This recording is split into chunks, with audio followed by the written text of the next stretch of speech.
എല്ലാവർക്കും എൻ്റെ നന്ദി, നമസ്കാരം. എല്ലാവർക്കും ഒരു കാര്യങ്ങൾ പറയാനുണ്ട്. കഴിഞ്ഞ കൊല്ലം തൊട്ട് ഞാനിവിടെ പാടിയതിന് ശേഷമാണ് അമ്പലത്തിലും പള്ളിയിലും കല്യാണ പരിപാടികളിലൊക്കെ പോയി പാടിയിട്ടുണ്ട്. പതേ സിനിമ പാട്ട്. ഇന്നലെ വരാൻ പറ്റാത്ത എരുമാട് ഗാനമേളക്കാർ വിളിച്ചിട്ട് പോയത് കൊണ്ടാണ് വരാൻ പറ്റാത്തത്. രാത്രി അത് കാരണം കൊണ്ടാണ് വരാത്തത്. പിന്നെ കൊച്ചു കൂടുള്ളതുകൊണ്ടാണ് രാത്രി വരാൻ ഒരു ബുദ്ധിമുട്ട് കാരണം കൊണ്ട് വരാത്തത്. അതുകൊണ്ട് ക്ഷമിക്കുക.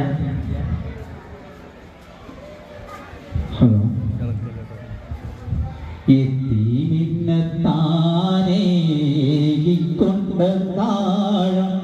എത്തിക്കുന്നോരള്ള വർഷിക്കും സഹായം മുത്തു റസൂലിൻ്റെ മൊഴികളറിനുള്ള മൊത്ത നിങ്ങൾ കാണും സ്വർഗത്തിലെ താഴ